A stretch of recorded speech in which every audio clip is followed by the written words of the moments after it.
Hey team, welcome back to the show. Today it is Coach Andrea and I talking through the move more, eat more method, which I think is the best approach we could use to get leaner while building muscle. It does need to be applied to the right person, but especially if you are a lean person already, trying to get leaner, trying to build some muscle at the same time, which I would say is really where most of our demographic is.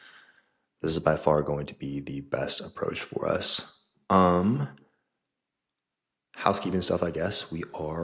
You maybe no one noticed, but we didn't put out the normal amount of episodes we did this last week. And the game plan for now is to pull podcast back to once a week, focusing on just bringing better episodes, the ones we're putting out, basically more quality, less quantity. Anything else going on with you? Anything new going on with you that you want to talk through before we get into it? We haven't done updates in a long time, so I feel like there's been a lot. The last time we updated, I hadn't been working with Nick yet.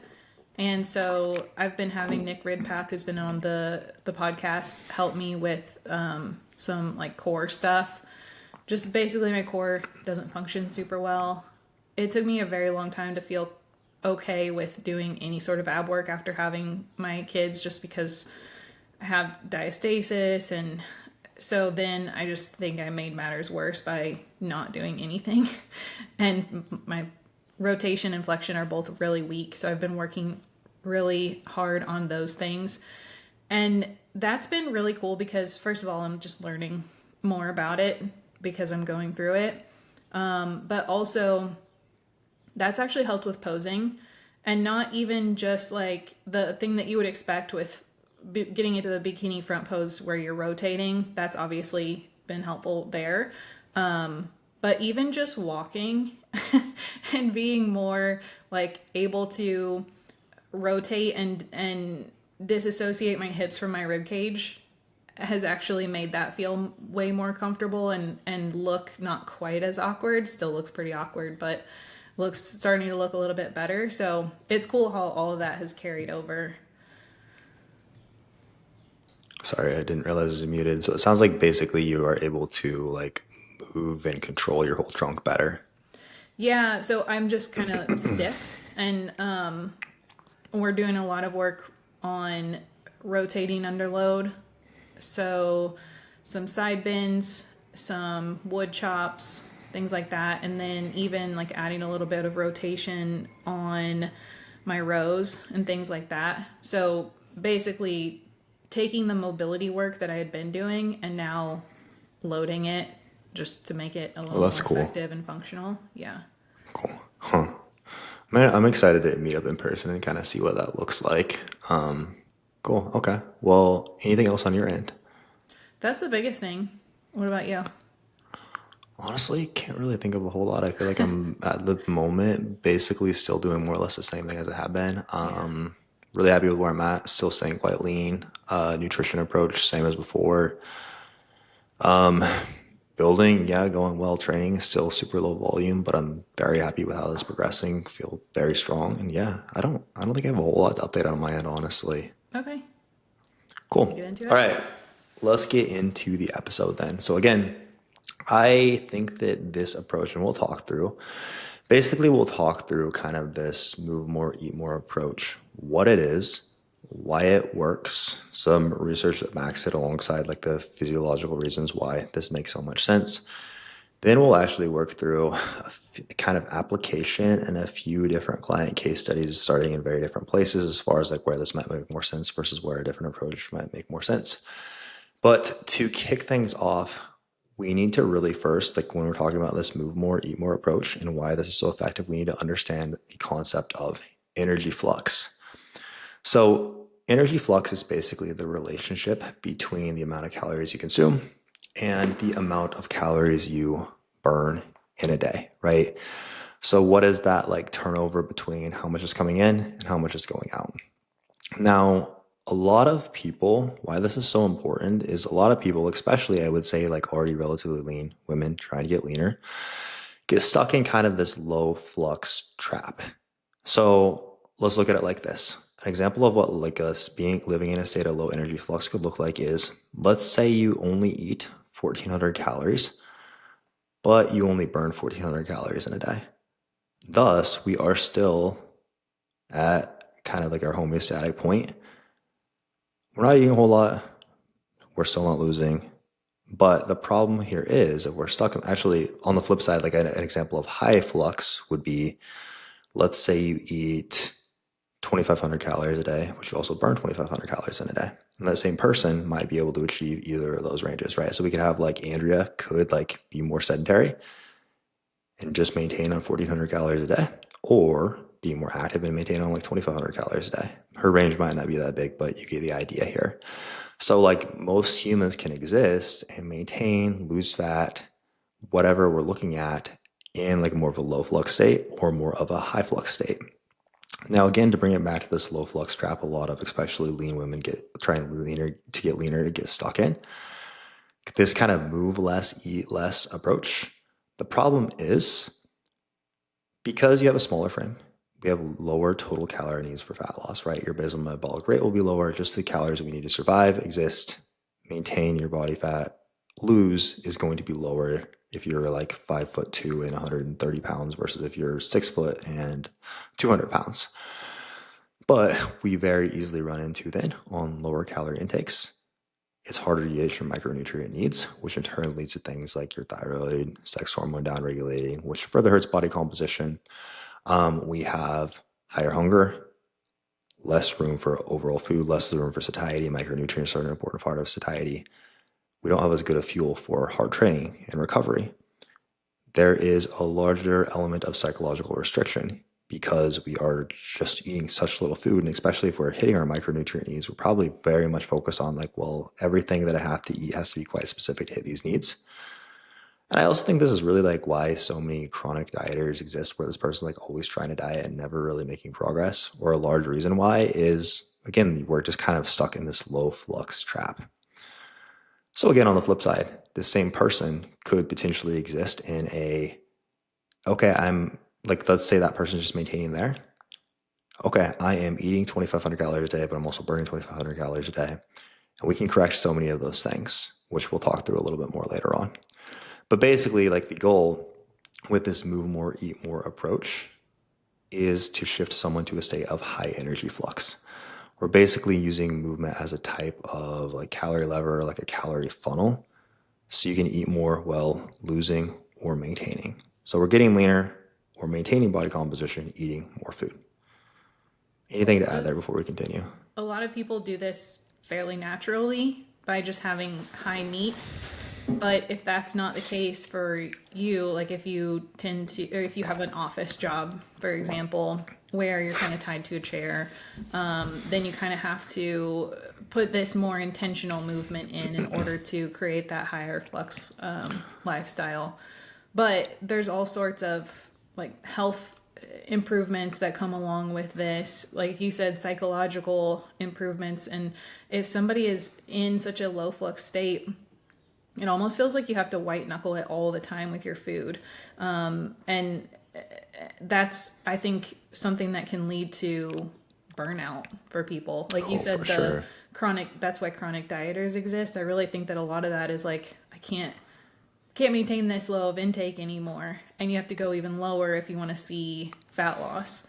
So having the two different levers to pull versus just, I have to keep getting food lower and lower, it really can give somebody a lot more like psychological freedom with it. Absolutely. And it's part of the issue is as well as like when you're in that low flux state, the things like we're missing very important micronutrients. So thus I see like further thyroid downregulation. Then I have to eat even less, or I'm losing muscle because my training is so poor because I'm so poorly fueled. Then again, we have like less muscle, more body fat, or we're more likely to see like body fat overshooting when the diet is over. We're just like putting ourselves in a position where it's going to be harder to continue to make progress in the future.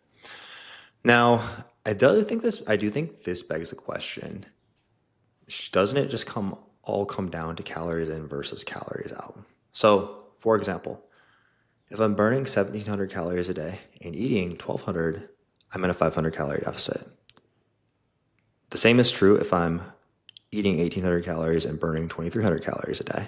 I'm still in a 500 calorie deficit. So shouldn't like how the deficit relatively feels and like the result and outcome I get be the same. And on paper, like if we were just looking at that, we would think yes, but honestly, it's pretty cool to dig into all this more. And I will say I've learned, feel like I need to give shout outs to, of course, Brandon DeCruz. I love you, dude. But also, Brandon DeCruz is like the first person I really heard dive deep into this.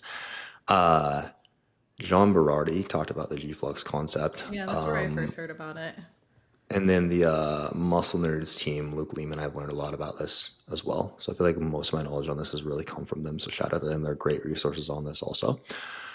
But really, the research we have and what we know about physiology seems to indicate, and I for sure have seen this in application with clients as well, that a person moving more and eating more will ultimately have more muscle tissue, less body fat, a better hormonal profile, and a higher metabolic rate than that person moving less, eating less, even if the net deficit that they're in is the same. I'm a huge fan of this approach because, again, it should allow us to have more muscle and less body fat at any given intake. So just a quick touch on the research, which again, this is both of these, Brandon DeCruz at our conference we went to, the Physique Education Collective, I think is what it was, a couple of years ago. He did a presentation on this and these were both in there. That was so fascinating.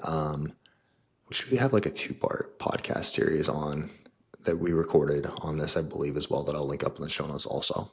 Because it's really a deep dive into like more of the research on this as well. But basically, there was a study on Amish individuals, which was called Physical Activity in an Older Amish Community. Basically, 98 Amish people. Now, on average, the men were eating 3,600 calories a day, and they were at 9.4% body fat on average, which is pretty damn lean, honestly. Like they're pretty ripped, and just maintaining there. And 3,600 calories like isn't a super low intake by any means. That's a very good amount. Now they, of course, being Amish, they basically get a ton of movement. They were walking 20,000 steps a day on average. The women, on average, were eating 2,800 calories a day and were 25% body fat, which isn't going to be shredded, but it is going to be lean for sure. Like we're very, very healthy, like quite lean, very athletic looking physique. 2,800 calories on average is a lot for like to be able to look at like that size of like that large of a sample size. And on average, eating 2,800 calories is very impressive. They were walking 15,000 steps on average per day. And basically they have on average a 9% obesity rate versus at the time a 42.5% in America, despite, again, them eating a lot more calories than, I don't know if actually more calories than we do on average, but like, I don't think very many people who are tracking their macros consistently, like many of the women listening are probably eating like 2,800 plus calories. Biggest takeaway being high activity allows for high intake while maintaining quite a lean physique. There was another study on mill workers titled this one had a long ass name, homeostatic and non-homeostatic appetite control along the spectrum of physical activity levels, an updated perspective. But basically, biggest takeaways were they were looking at a bunch of mill workers. They had a group who was quite sedentary, and their appetite exceeded their expenditure, which led to weight gain. So basically looking at where the appetite was relative to how active they were. Sedentary individuals found that, again, appetite was higher relative to their expenditure and they gained weight. There was a moderate activity group where their appetite matched their expenditure. And then there was a high activity group where basically their appetite matched the higher expenditure still. So basically, key takeaway being there is kind of a key threshold where activity actually helps control appetite, but us being too inactive actually could potentially drive us to eat more. So in a way, appetite and activity are very much interrelated. Like us moving more can actually help control appetite. Anything else to add there before we continue? I think also when you look at these together as like a full picture, it becomes really interesting. So, at some point, maybe the Amish men who are at 3,600 calories per day. They have like a particularly active day, and hunger is up a little bit higher, and they're matching that with their intake just naturally. But on a lower activity day, their appetite is a little bit lower, but it's always kind of matched. Whereas, for us, if we're sitting here working at the computer, if we're not actively intentionally going for more activity, that appetite is a little bit more like intrusive, which is what I find for a lot of people sitting at desk jobs. There's sort of like the stress component of like I'm overeating due to stress, and those sort of things, but then also just the hunger. If you're not moving your body and utilizing the carbohydrates that you have coming in, for example, a lot of that can just lead to a negative spiral where hunger is continuing to increase. You're continuing to get more and more sleepy because you're not utilizing that energy, and it's just, you can create either a negative spiral or a positive spiral with it. Very well put. So to dig into that a little bit more from a physiology perspective, again, even when we're matching the size of the deficit, why does this move more, eat more approach work so well? When we are eating more, when we're more well fed, we will expend more energy through non-exercise activity thermogenesis. So more pacing, fidgeting, blinking. Again, even when the deficit is matched, we will see a greater amount of calories burned via NEAT versus when we are eating less, or when we're like in this move less state. Leptin levels, which again, to a degree, I think this is one where I go back and forth on like how much of a difference this is actually going to make in this state. But with a higher carb intake, we should see, in theory, leptin being in a little bit better place, which will tie in with our ghrelin, in turn, basically tie into our hunger a bit. We will, I would say, potentially most importantly, have better vitamin, mineral, and antioxidant intake. Basically, like we mentioned before, our micronutrient intake is much better, which really again ties into things like our thyroid function, our sex hormone production. Again, like when we're looking at sex hormones, things like your testosterone, your really all sex hormones, when we are depleted from a micronutrient perspective, that will have a very large negative impact on your ability to produce those, keep those in a healthy place, which in turn, our ability to train hard, more so like our ability to recover, build new muscle tissue, your quality of life as a whole, your energy levels will be impacted so much by that. And even things like, again, even if we are looking at like we're in a similar size deficit, but we're eating more, we have more carbs and fat specifically in this case, looking at, okay, well, to a degree, that will probably support, like for a female client, that'll probably support a healthier sex hormone profile than like that person I'm dieting on like 2,000 calories versus a person who has to diet on 1,200 calories. Like the person, if she can eat like 250 carb a day versus like 90 carb most days in order to get leaner, and we have way more room for more fat as well, cool, we're probably going to be in a healthier place as a whole. Zone 2 is the primary way we are pulling this move more lever. So zone 2 cardio being basically looking at where I want to be at about 70% of your max heart rate. An easy equation for this is 220 minus your age times 0.7. That's roughly like where your heart rate should be for zone 2 cardio. This is typically, and we'll talk about this a little bit more in a moment, but it's typically like not, when we're looking at moving more, it's typically like, hey, can we ramp up steps and can we ramp up zone 2 cardio? It is not typically like can we go from like 4 training days a week to 7 training days a week, right? We want recovery and things of that nature to be in a better place, not a worse place. But zone 2 cardio specifically really improves our mitochondrial function and density, which in turn improves your ability to oxidize and burn body fat for fuel.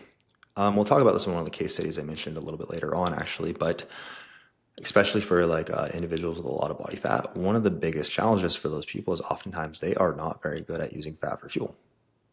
Improving their aerobic capacity, aerobic function, basically doing a lot of zone 2 can be quite helpful because we get them a lot better at burning fat for fuel. Basically, we're improving your metabolic flexibility. Your body's better at using both carbs and fat for fuel, which will be much more ideal for body composition. With, again, our micronutrient status improved, your thyroid function will be in a better place because we can better support things like production of T4, conversion of T4 to T3. Potentially, if we are better recovering, which we very much should be from our training, as a whole, like carbs and cortisol kind of have an antagonist relationship where higher carb intake should help keep cortisol a bit lower. That should, in theory, mean that we are also, when we're looking at like T4 converting to either, when we're looking at thyroid, like T4 converting to either free T3, which is going to be our metabolic, kind of like the gas for thyroid or metabolism, or reverse T3, which is kind of the brakes, we should, in theory, probably see less conversion to reverse T3. More movement as a whole is going to equate to better insulin sensitivity and nutrient partitioning. So basically, we're better at shuttling our food, our carbs we're taking into the muscle cell versus fat cells. What is it, like a 10-minute walk post-meal is supposed to be like quite similar to taking, what's the metformin, correct? It's supposed to give like a very similar, very, very similar effect, right? Movement as a whole does help so much, especially like around the time that we are eating, does help so much with nutrient partitioning. So we're kind of maximizing that lever as well. You have to give your carbohydrates a reason to be stored as muscle glycogen. Right. And every time you take a step or contract your muscle, you're kind of shuttling those carbohydrates toward glycogen. Whereas if you don't and you're just sitting still, your blood glucose is elevated, and it's much more likely that you're going to have to store that as fuel or fat so that you can use it for energy later on. Which it makes more sense, right? Like if your body could like, hey, unless I have a reason to store it in muscle, like why not save it for fuel and as fat so that I can use it later if I need it. But and again, we are eating more carbs if we are taking this move more, eat more approach. Thus, this is quite helpful from our ability to build or at very least maintain more muscle over the course of getting leaner as well.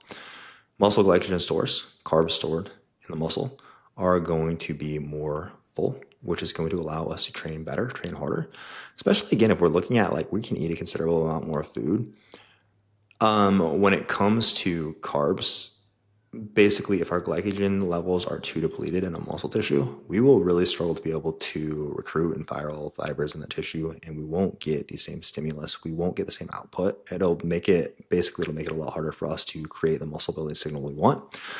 But also us shuttling more carbs to the tissue is an important part of recovery post-training. So again, like having more carbs helps on both fronts. And of course, if our training is better, we're going to build or at very least maintain more muscle during fat loss and get a better body composition. And then finally, we also have a higher thermic effect of food. Calories do, we do burn calories in the process of digesting our food. We are eating more, so thermic effect is higher. Now, does that cancel out the fact that we're eating more in itself? No, unfortunately. But something to take into account when we're talking about metabolic rate being higher. Anything else to add there before we talk about implementation? This is not something that you didn't mention, but just a different way of that I think about this is if you're able to utilize more food to build more muscle, just like I said before, it's like this positive snowball effect. Muscle is a sink for more carbs. Build a bigger sink, you have a larger storage unit for more carbs. So that only then improves your ability to take in more carbohydrates later on, and then that further just improves all of this that we have going on. And then same thing in the reverse, if we have to diet on such low food that we're not able to keep any carbs in our system in order to keep burning fat, we end up losing muscle tissue, then we have that negative snowball effect. So you're going from the bathroom sink to like a nice farmhouse sink. Exactly. Basically. So talking implementation. First, as far as timing goes, ideally we're doing this outside of a fat loss phase. I don't think there's necessarily like a wrong time to go about it, but I do think like starting someone outside of a fat loss phase is going to be a little bit more ideal. We're not going to have like, let's say that your metabolic rate is already quite downregulated because we've been like taking this like move less, eat less approach. It'll just be easier for us to start pulling these levers and getting a better response and like, hey, working our food up alongside our calorie or working our food up alongside the amount of movement that we're doing. So again, ideally, I would probably like to start someone. Ideally, like I am taking over a client's training and we're like right around maintenance, I would say typically. And then maybe it's like, okay, maybe I want to put them in what I think is just a slight deficit, if anything, but we're not in too much of a deficit. I would say that like maintenance-ish is typically where I like to start someone. And we're just going to kind of recomp here for like 3 to 6 months. I'm going to work up your food, work up your movement at the same time. We're going to get leaner. We're going to build a good amount of tissue. And then maybe 3 to 6 months down the road, more like 6 months down the road, we might like hop into a quick fat loss phase. What do you say though? Typically, like you like to start people, or do you have a take on that? I will usually start out with a couple 20-minute sessions, 2 to 3 20-minute sessions per week right out of the More so gate. like from a calorie intake. I want to talk through the like movement in it. But like, is it like starting at maintenance, starting at fat loss? Yeah, that's what I was gonna say. Is Okay. that's with getting somebody started in a maintenance phase. So if they haven't been doing any cardio previously and we're starting out by adding those 2 or 3 sessions, then we can usually the combined with the cardio, but also now having the accountability of a coach. Most of the time we can bring their food up anyway, but that allows us to ramp their food up quite a bit more than what they were previously were having. Absolutely. Okay. Okay. I get you now. That's very similar to like what I would do as well. So basically we want to see established person's current maintenance intake. It is quite helpful to know like, hey, about where do we maintain? What is your movement like? Cool. Let's start to ramp this up as well. And then the next thing to look at is where is this person's starting body fat? There's kind of a sweet spot, I would say, where this is most effective. Like us, we're looking at like move more, eat more, and where it makes the most sense versus like other areas where we might not focus on the like eat more side of things. I would say roughly for like most men, probably somewhere between like 10 to 20-ish% body fat. I'd say for women, probably like 20 to 30-ish% body fat roughly is going to be where this makes the most sense from like a move more, eat more perspective. And on either side of that, like outside of that range, then we can see some issues when it comes to losing fat, which we'll kind of get into, but more so like we've talked a lot about like, hey, if we're too lean, it doesn't make sense for us to like try to lean recomp. Like we're just not going to be in a healthy place until we gain more body fat. If your body fat is too high, there are also some reasons that it might make more sense for us to just like actually focus on getting leaner first before it necessarily makes sense for us to ramp food up too much. Now, we'll discuss this. And it's not always just like it's not black or white, but let's actually just get into a client case study. So I shared this on Instagram a while back. My client Matt, who is someone where we actually use the like we ramp the move more side of things way up, and now we're doing like move more, eat more. But initially for Matt, when he started, he wanted to build muscle and he wanted to get leaner. Now he at the time his body fat was pretty high. I would say we were probably like mid 30s. Started him out. He was eating 2,500 calories a day on training days, 4 days a week, 2,200 on rest days. And then I just implemented two 20-minute zone 2 cardio sessions. And I really just wanted to kind of gauge his body's response to a reasonable size deficit. I think he was around 260-ish pounds at the time. So I didn't have him eating a ton of food by any means, but we just weren't seeing a lot of change. And it was like I could keep pulling I could keep pulling his food down and down. And again, kind of just getting into that like move less, eat less kind of state. So we just weren't seeing a whole lot of change for him. We were following a pretty balanced diet. So basically what I decided to do in his case was actually shift like so I would still consider this kind of like a flux phase, a like basically in this case, though, just high movement. Really, my goal was like improving metabolic flexibility in this case. So what we did in his case was I actually pulled his calories and carbs down a good bit more. I slightly increased his fat intake. I drastically increased his cardio. And I actually reduced his training.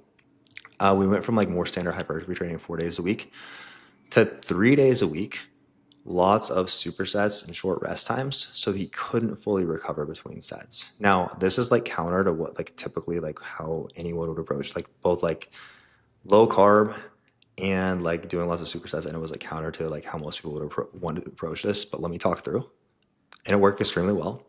Basically, Matt started at quite a high body fat, which usually again means we have poor metabolic flexibility, your body's ability to use both carbs and fat as fuel. Specifically in this instance is typically your body is not very good at using fat for fuel. So lots of fatty acids kind of in the bloodstream that could be used for fuel, but our bodies are reliant on carbs. So like in this instance, explaining why I wouldn't just like, why not just ramp his food up as well? We wanted to get his body in a position where we would really force it to burn a lot of fat for fuel, aka improve metabolic flexibility. Also, people in this instance, again, this typically is going to mean we have poor insulin sensitivity and nutrient partitioning, which will mean we likely won't be able to build muscle as efficiently until we're a bit leaner. So optimizing at the time for fat loss meant we could also optimize for muscle growth sooner. Because where we were at was like, we're just slowly inching along towards both goals. Rather, I think it makes more sense. Let's rip off some like aggressive fat loss for 6 to 8 weeks. Let's fix this issue. Let's get you more metabolically flexible so that in the future we can see quicker progress in terms of muscle growth as well once we are leaner. So again, basically wanted to get his body better at using fat for fuel. So pulled his carbs and total calories quite low. I pulled him down initially to like 1960 calories. Only had him on 115 grams of carbs and 60 fat. Now, again, the lower carb intake basically means his body have to be more reliant on fat for fuel. That has to come from somewhere. And also understand like this doesn't sound super high for someone who's 260-ish pounds, but a higher body fat also means that we have more endogenous energy stores. Your body doesn't have to rely as much on the food we're eating to fuel it because it can just use body fat for fuel. So in an instance like this where body fat is higher, we can diet someone more aggressively given like health. This is very context dependent. Like there's a lot of like, why are we here? Is this because like we have some health issue that we need addressed? Okay, then it doesn't make sense for us to diet you aggressively, right? So please keep in mind this is very context dependent. But in his case, we were very certain nothing like that was going on. And thus we could diet him quite aggressively and just get his body better at burning his internal fat stores. I also mentioned the mitochondrial stuff before, but basically, I wanted to really improve his mitochondrial function and density. One of the best ways for us to improve this is improving your aerobic system. Zone 2 cardio specifically is great for this. So basically what I did, I had him doing 3 40-minute cardio sessions done fasted where we're even more likely to use fat as fuel because we don't have carbs readily available in the bloodstream. And shortened his training sessions. Again, I dropped it down to 3 days a week rather than 4 to make time for more cardio outside of that. And then shortened his training sessions and had him finish each training session with 30 minutes of zone 2 cardio as well. So we're doing 6 sessions a week there. Now, this is, again, like a drastic example, but we weren't here for all that long. And again, in his training, we shifted to more of an incomplete rest style. So shorter rest periods, supersets with non-competing muscle groups. And basically, again, what we were doing there is like it was enough to maintain the tissue that we built so far, but more so we were just getting more of like that style of training as well will help us improve mitochondrial health, which again will lead more to more of these outcomes that we want. How long did you have him in that aggressive? 8 weeks. 8 weeks. 8 weeks. And then Yep. after that, transition to eat more, move more. Yeah, so basically, I mean, it was pretty cool to see. Let me pull up his tracker here. It has been very, very cool to see because, again, initially, we just weren't seeing much change at all with him eating that 2,500 calories on training days, 2,200 on rest days. We were here for 8 weeks. Now, in that 8 weeks, he lost 13 pounds, saw huge visual changes. And I know I think I've shared his like most recent progress pictures with you. I just shared them on my story the other day, but it's wild. Like, we've just been working from January till now, and dude looks completely different. He is jacked. We have like abs coming in now. And it's been crazy to see after that phase how much better his body responds. After that phase, we bumped him up to immediately We did pull back cardio a little bit, but we still kept him at 3 40-minute sessions per week. We bumped his training back up to 4 sessions per week. Immediately bumped him up to 2,500 on training days, 1965 on rest days. And actually, because he's been losing at such a good clip, like more of a recall, move more, eat more focused style there. And he just kept losing to where, I mean, we bumped his calories up to 2,700 consistently on his training days. And he's just gotten leaner and leaner. And then we're doing another now we're doing just another like quick, more aggressive fat loss phase where again, he's just losing on so much more food and so many more carbs. His body specifically seems to just handle carbs so much better. Any other thoughts, questions on that? Um, I I'll talk through them like a lean person getting leaner where it might yeah, make more sense. that's the other half of it, and then also like any considerations for male versus female with this. What do you think? Female physiology is a little bit more sensitive. And For so sure. again, like you said, it depends on how it starts. So is somebody coming in, they've just been eating too much, or is there some sort of underlying health issue? And I think it's a lot more common for women for there to be Absolutely. some sort of underlying thyroid dysfunction, gut health issue, something like that. Because most women have been restricting way more versus where men, it's like, yeah, I've just been eating too much. Yeah, I think that's a very good shout. It is extremely common for female clients that it's like and we also can't, again, in his case, we had room to pull his food relatively low and still have plenty of room for his micronutrient needs. You can do that on 2,000 calories. It wasn't like I told him it's not going to be fun, like 6 8 weeks, but it'll set us up for a lot of future progress. But if you're like on 1,400 calories, we're not going to pull you down to 900 calories for the next however long. And that's where, again, I think you have to be okay with it's probably going to be a longer game where, cool, like these aerobic adaptations might still help. Maybe us like cycling between like higher fat and higher carb days as well could help from like a metabolic flexibility perspective. But that's a good shout. You're probably not going to be a good candidate for like a rapid fat loss approach.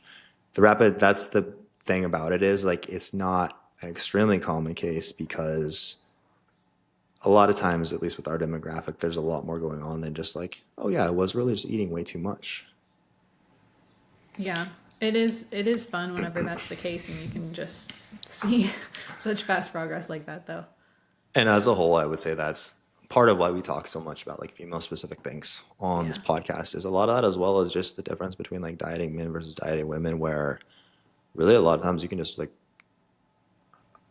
grind a male client into the ground, not into the ground, but like you can just like push them and we're good, right? It's again, just the whole system is different. A lot of times like the diet history is different. It is a lot more the case like, oh yeah, we were just eating too much and as long as we control that, like we can diet pretty aggressively and we're good. There's oftentimes a lot more variables to play with there. Now, an example I really like of where we might use this move more, eat more approach is my client Amy, who I've referenced several times in terms of this. Again, because she is definitely a lean woman trying to get leaner. Now, when we started working together, she was already in pretty good shape, already training hard, but she wanted to get and stay leaner and she wanted to build more muscle. And the problem was with a smaller, leaner body, we usually have to diet on lower calories, which makes it harder for us to maintain good feedback, recover, and train well. Many people are going to lose muscle in this instance if we're in that like low flux trap I mentioned before. And as a whole, this makes it harder to actually stick to the diet. So this is where, again, I love the move more, eat more approach. I mean, for Amy, like she's shredded now. In 27 weeks, she lost about 15 pounds. We built a lot of visible muscle and strength on key lifts. And like her physique has just changed so much, but it's been really cool to go through the process because for her, again, 27-week process basically was all leading up to, she's like a semi-pro pickleball player. It was Yeah. all actually, yeah.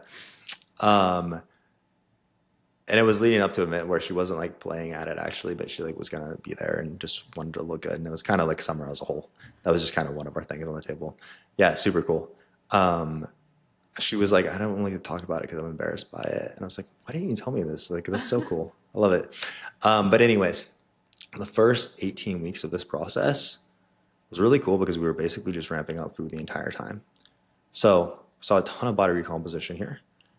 And my goal for her in this phase was to use cardio and calorie cycling to gradually get her leaner, but I didn't want to hurt her training performance, her ability to build muscle. So we used a little bit different approach to calorie cycling in her case. Basically, what I knew about Amy is that she's also, I'd worked with her in the past. It's been cool to see Amy's like growth too as a client because I'd worked with her in the past. We saw a good result, but like she wasn't anywhere near on the level that she is now. And just has gradually gotten more and more consistent, more dialed in. So my main goal for her was Monday through Thursday, driving fat loss. So there we started her at 1330 calories and pretty similar to like what her intake was when she as a whole. And then Friday through Sunday, we had recovery days. So my goal here was giving her more food, especially carbs, to support training, recovery, biofeedback, and more diet flexibility. So those fat loss days, Monday through Thursday, we started at 1330, and across the course of this first 18 weeks, we were able to ramp her food all the way up to 1690 calories per day. So added another 360 calories per day versus what she was doing previously. On those higher days, Friday through Sunday, again, started her at 1895 and one untracked meal. I didn't ramp her food up as much here because she was pretty satiated, but basically we got up to 1935 and she was doing 1 to 2 untracked meals per day. And again, across the course of that, what's that? Per week, right? 1 to 2 1 to 2 untracked meals. Oh, yes, per week, not per day. Per day. Correct. Now, the important thing here is we ramped up her cardio alongside the food increases. So she started doing 3 15-minute cardio sessions. We ended that phase with her doing 4 40-minute sessions across the week. And her steps were also up probably like 3,000 on average. And actually, I said she lost 15 pounds. I'm sorry, I lost 15 pounds total. During this time, she lost 8 pounds total, but physique looked completely different. We were ramping up food the entire time. Training performance was getting better and better. And we were getting leaner. It was really cool to see. And then basically from there, the last like 8-ish weeks was okay, we're in a place where food is quite high. Now we have the trip coming up here in like 6 8 weeks. Cool. Now let's just like food is in a really good place. Now, if we want to pull calories down and just keep cardio where it is, or maybe add like one session, we're in a good place to like now be able to drive even more fat loss quite quickly. You're recovered, you've been getting leaner, but you're still recovered well. We're like in a very good, healthy place. For us to be able to like do like a quick pull and see quite significant changes. So basically we, in the next few weeks, we pulled her food down and I think I dropped her calories dropped to, 1540 on her fat loss days night, and then 1935 with just one untracked meal on her higher days. Then the last few weeks I dropped her to like 1410 on her lower calorie days, 1735 on her higher calorie days, still one untracked meal. And just the last few weeks bumped her up to 5 cardio sessions versus 4. Honestly though, like still food really still wasn't that low. Like it was still quite a bit higher than where she was when she started. And again, like Amy's really, really ripped. The cool thing is now, like she stayed at 4 40-minute sessions. The last few weeks, we bumped it to 5. Okay. So we added 1 cardio session, and then we pulled it back. And the cool thing, 4 training sessions. Yeah, 4 training sessions per week as well. So she was following kind of an upper lower hybrid split, very similar to an upper lower. Got it. So I think that's more of an example of where I do think it makes a lot of sense, and again, probably more applicable to our standard client. So basically, of course, increasing movement is a huge part of this, like move more, eat more. I think that a lot of the benefits really start around 5 hours of good output work per week. And then really probably get a lot out of it when we're getting closer to like 8 to 10 hours per week of like great output. So for example, like this could be 4 60 to 75 minute training sessions, 4 to 5 40-minute cardio sessions per week. So it's not like where like our movement is super low. I personally though, like I like dieting like this. This is very similar to how I approached my last fat loss phase. I like it so much better. It feels so much easier than the like move less, eat less type approach. But again, I would say at least like, which I think we're doing a couple of cardio sessions and training at least 3 to 4 days a week, like getting to that like 5+ hours per week of output is really not all that big of a deal. Even like 8 to 10 hours sounds like a lot. But honestly, if we're like training for like an hour ish, we have like 3 to 4 cardio sessions. It's not as far off as you might think. Yeah, for sure. But I feel like there's still, I think I just saw sometime this week an Instagram post of someone doing cardio. And then, there's like, the type of post now where somebody's showing someone else's content and then they talk about it.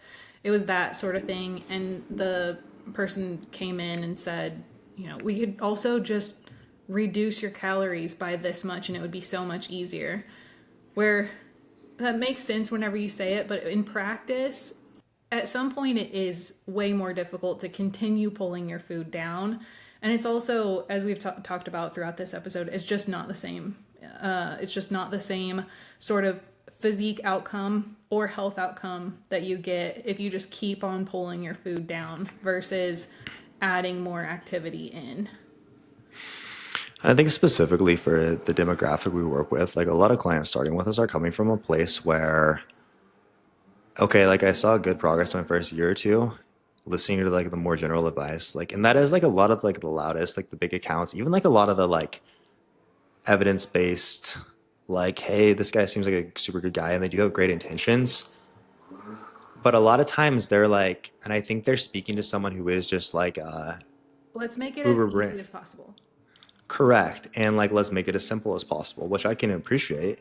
I don't think there's a need to like overcomplicate things, but when we are looking at like, okay, we've gotten past like our first bit of progress, a lot of times people who come to us are stuck because of that reason where it's like, okay, we might need to look a little bit deeper than just like, all you need to worry about is calories in, calories out anymore. Of course, it's very important, but like there's so many more like, okay, like where in the state of energy flux do we want to be? What are our macronutrient ratios like? Like, I think it's sometimes oversimplified to a fault, or like people take it as like this still applies to me.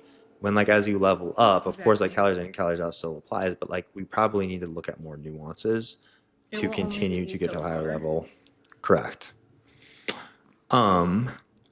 Now we chatted about increasing movement, increasing food. When it comes to increasing food here, I think this is like this could be a whole episode in itself. It's very similar to like how I would approach in a reverse diet, looking at, hey, what's the person's body weight shifting like? Where are their measurements at? What are we seeing in progress pictures? And also, what is training telling us? Like in Amy's case, we were gradually ramping up food. But what I would look at is like, okay, is her training still quite good? Is her biofeedback still good? Is she still feeling good? If I'm seeing like slow and steady shifts where we saw like a half-inch drop here, half-inch drop here, maybe she's down like a half pound, cool. I might just sit this out. But if I'm starting to see her hunger come up a little bit, if I'm starting to see training is suffering a little bit, okay, I might bump her food up a little bit more. Or if I see a big drop, cool, we lost like a pound and a half this week. Okay, I'm gonna give us a little bit more food because we can handle it and we can still keep getting a little bit leaner. Very much kind of the art of coaching there though. And macro priorities, I typically in this instance am going to bias more food around our training days. That's where, again, like from a nutrient partitioning perspective, basically we're going to, because we're typically going to bias more carbs as well. And that's where we're just timing the fuel to the demand, so to speak, right? So we're going to use a lot more carbs on those days. I don't know in this sense how much it really matters. Like, is that how you would approach it? Weighting the training days a little heavier. Yeah. Yeah, most of the time, yes. It kind of cycles through some of these periodization on how I'll do that. But generally, if we're first adding more food, I'm either switching back to the training day rest days or decreasing the frequency of the low days. And so maybe we go from 5 low days, 2 high days to 3 low days, 4 high days, and then just sort of spread them out that way. But most of the time, it does make the most sense to switch back to the training day rest day approach. The only thing with that is if somebody's training very first thing in the morning, they're technically running off of more of yesterday's food. So Yeah. in that case, I'll still often weight it as training day rest days because after you do that training session, you're going to be more insulin sensitive. But I think that you could make a case for either way there. But I think that the main benefit there is having the high and low. So you have some days where Correct. you're able to eat quite a bit more. Some days where you keep it a little bit lower, you're improving insulin sensitivity. Maybe you're using a little bit more fats to improve metabolic flexibility. That's where that benefit comes in a little bit more versus specifically for eating more on training days. I would agree. As a whole, like, I want to time.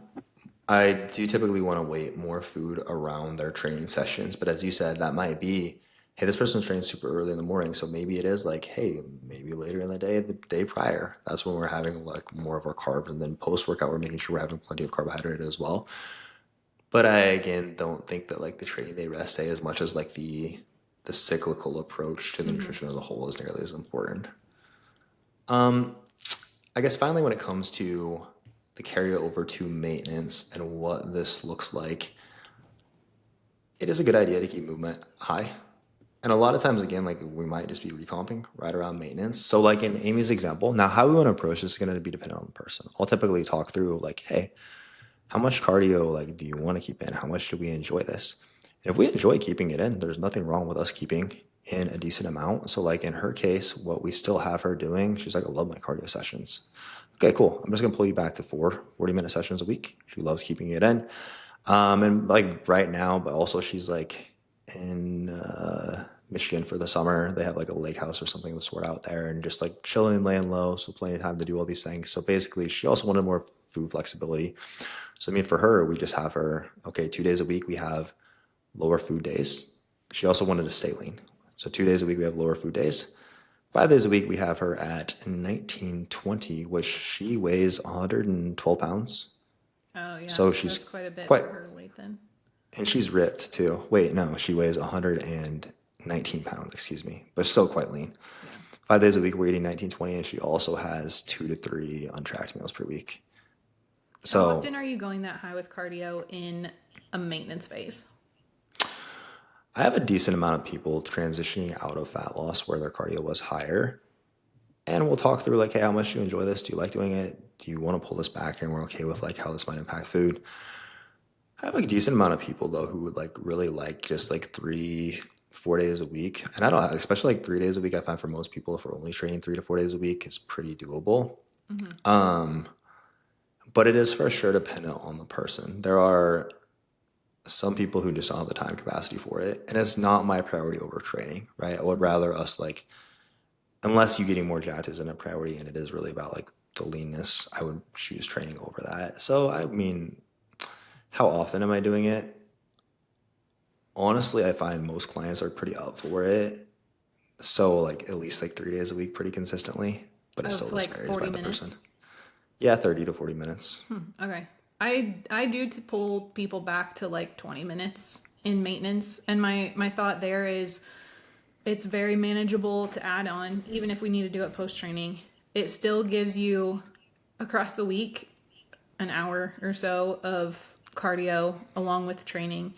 And then it gives me somewhere to go whenever we do want to get back into fat loss. We can push that up because for a lot of people, even myself, like if I'm starting at 40 minutes, that's just going to escalate pretty quickly, Yeah. personally. So, The outcome, though, I think is okay. So, like, the instances that I'm referencing are all people who are like, I'm so stoked with where we're at and I want to stay here. yeah.